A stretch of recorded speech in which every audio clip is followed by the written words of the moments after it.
this warp factor, we're going to walk through the WarpStream Bring Your Own Cloud Quick Start Wizard. WarpStream is an Apache Kafka-compatible data streaming platform built directly on top of object storage. We're going to click here to start the Create Cluster process. We give it a name. I've called mine BYOC. Then our cluster type is Bring Your Own Cloud. And we select our region, which is where the WarpStream control panel is located. We also have an architecture diagram here so you can see how this works. There's nothing actionable on this first screen, but understand that we'll need a local Mac, Linux, or Windows subsystem for Linux available to run the next steps. We'll copy this command to curl down the install script and execute it. Here is my WSL Ubuntu installation, and I've pasted and executed the command.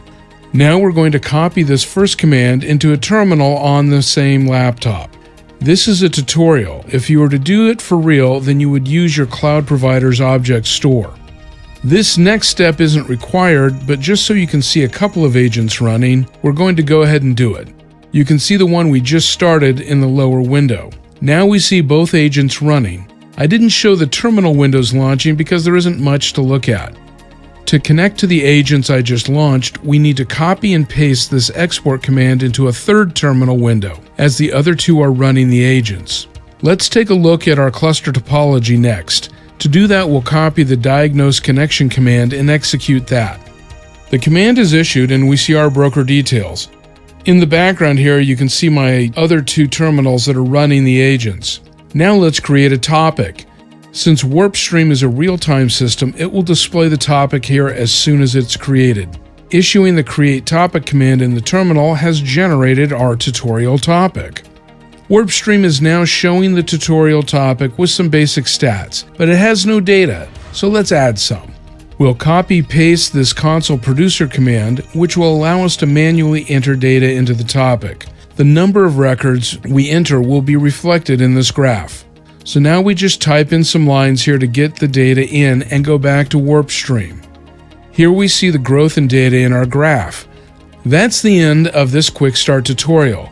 Now let's take a quick look at how to deploy your setup. Back in the dashboard, we see our BYOC cluster with a variety of options. Let's click on Deploy to look at some of them. We've got some one-click setup examples to quickly get you started with running the agent Docker containers. You'll see Kubernetes, Docker, and binary.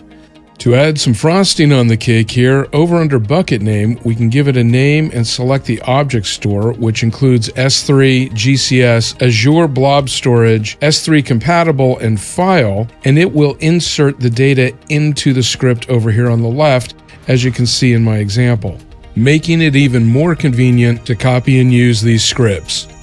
And we're done. We walked through a Bring Your Own Cloud, BYOC, cluster tutorial, and reviewed the one-click setup examples. Visit our website to find out more.